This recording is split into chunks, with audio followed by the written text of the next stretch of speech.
University में मेरा पहला दिन था।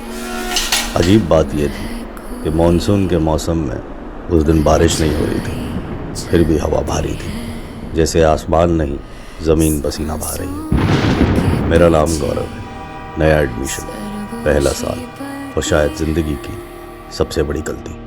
कदमों की धुन में कोई नहीं पर है,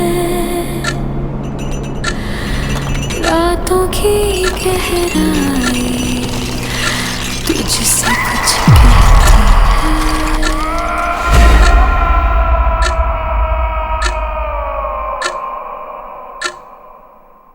ऑटो जब यूनिवर्सिटी गेट के सामने रुका तो मैंने देखा लोहे का वो पुराना गेट जिस पर जंग ऐसे फैली थी जैसे नसों में जहर। अंदर घुसते एक अजीब सी बदबू आई, पुरानी किताबों, गीली दीवारों और सड़ी यादों की बदबू। मैंने खुद से कहा, सब नॉर्मल है यार, हर पुरानी यूनिवर्सिटी ऐसी ही होती है। काश ये बात सच होती। हॉस्टल का नाम था आर्यभट्ट बॉयज़ हॉस्टल, 3 मंजिला, पीला रंग जो अब पीला नहीं बीमार लग रहा था। वार्डन ऑफिस में बैठा था, सफ़ेद बाल, मोटा चश्मा और आंखों में कुछ ऐसा जो देखकर मन घबरा जाए। उसने बिना मेरी तरफ देखे कहा, नाम? मैंने कहा गौरव। रजिस्टर पलटा, कलम रुकी, फिर एक पल की चुप्पी। कमरा नंबर 27।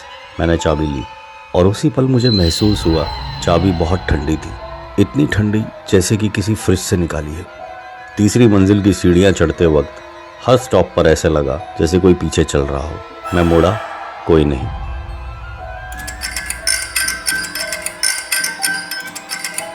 कमरा नंबर 27 के बाहर पहुंचते ही पंखा अंदर चल रहा था मगर दरवाज़ा बंद था, हवा बाहर आ रही थी। मैंने चाबी लगाई, दरवाज़ा खुला। कमरा छोटा था, एक बेड, एक अलमारी, एक खिड़की, सब सामान्य लग रहा था, बिल्कुल नॉर्मल। मैंने चैन की सांस ली। रात ठीक 12:11 पर पंखा अचानक रुक गया, कमरे में सन्नाटा छा गया।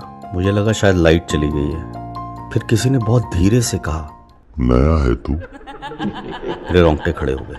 मैं उछल कर बैठ गया। कौन है वहाँ? मेरी आवाज़ कांप रही थी। दीवार पर गीले हाथों के निशान उभरने लगे,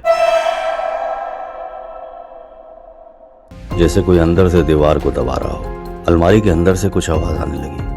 दरवाज़ा खुद ब खुद खुलने लगा और अंदर कोई खड़ा था। सिर्फ उसकी आंखें दिख रही थी, चमकती हुई, काली। मैं चीख भी नहीं पाया और तभी सब कुछ गायब। पंखा फिर चलने लगा। कमरा वैसा ही जैसे कुछ हुआ ही ना हो, लेकिन मेरे कानों में आखिरी आवाज गूंज रही थी, कल क्लास में मिलेंगे। गुमनाम है कोई, परछाई चलती है, सांसों के पीछे सरगोशी पलती है।